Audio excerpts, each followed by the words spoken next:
Kejadian pasal 35. Judul perikop, Yakub di Betel untuk kedua kalinya. Allah berfirman kepada Yakub, "Bersiaplah, pergilah ke Betel, tinggallah di situ dan buatlah di situ mezbah bagi Allah yang telah menampakkan diri kepadamu ketika engkau lari dari Esau kakakmu." Lalu berkatalah Yakub kepada seisi rumahnya dan kepada semua orang yang bersama-sama dengan dia, "Jauhkanlah dewa-dewa asing yang ada di tengah-tengah kamu.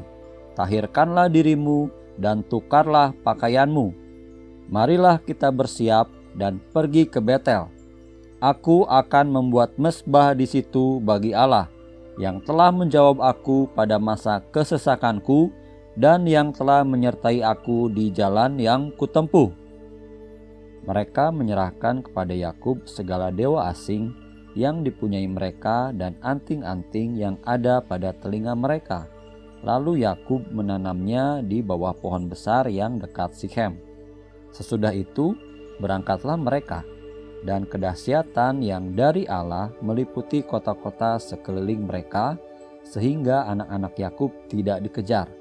Lalu sampailah Yakub ke Luz yang di tanah Kanaan, yaitu Betel, ia dan semua orang yang bersama-sama dengan dia.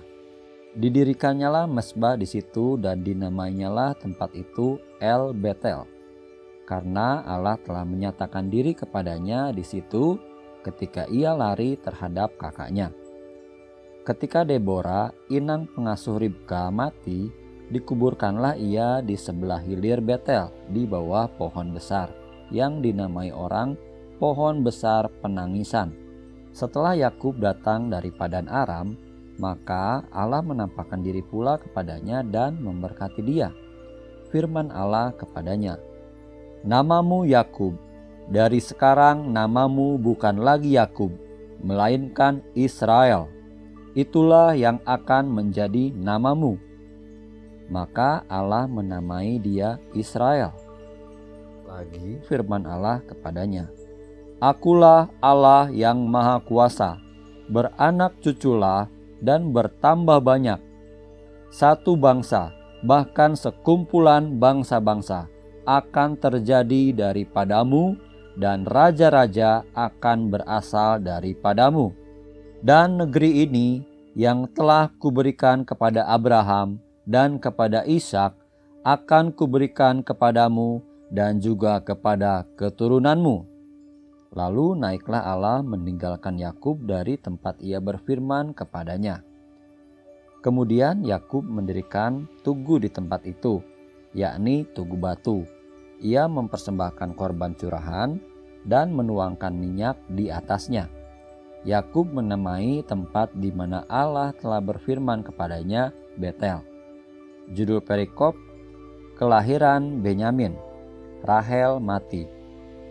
Sesudah itu berangkatlah mereka dari Betel. Ketika mereka tidak berapa jauh lagi dari Efrata, bersalinlah Rahel, dan bersalinnya itu sangat sukar. Sedang ia sangat sukar bersalin, berkatalah bidan kepadanya, "Janganlah takut, sekali ini pun anak laki-laki yang kau dapat." Dan ketika ia hendak menghembuskan nafas sebab ia mati kemudian, diberikannya nama Ben-Oni kepada anak itu, tetapi ayahnya menamainya Benyamin. Demikianlah Rahel mati, lalu ia dikuburkan di sisi jalan ke Efrata, yaitu Betlehem. Yakub mendirikan tugu di atas kuburnya. Itulah tugu kubur Rahel sampai sekarang. Sesudah itu berangkatlah Israel, lalu ia memasang kemahnya di seberang Migdal Eder.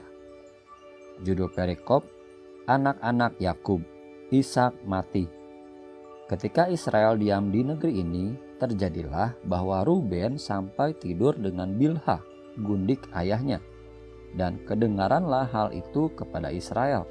Adapun anak-anak lelaki Yakub 12 orang jumlahnya. Anak-anak Lea ialah Ruben, anak sulung Yakub, kemudian Simeon, Lewi, Yehuda, Isakar, dan Zebulon. Anak-anak Rahel ialah Yusuf dan Benyamin. Dan anak-anak Bilha, budak perempuan Rahel, ialah Dan serta Naftali. Dan anak-anak Zilpa, budak perempuan Lea, ialah Gad dan Asyer. Itulah anak-anak lelaki Yakub yang dilahirkan baginya di Padan Aram. Lalu sampailah Yakub kepada Ishak ayahnya di Mamre dekat Kiryat Arba, itulah Hebron, tempat Abraham dan Ishak tinggal sebagai orang asing.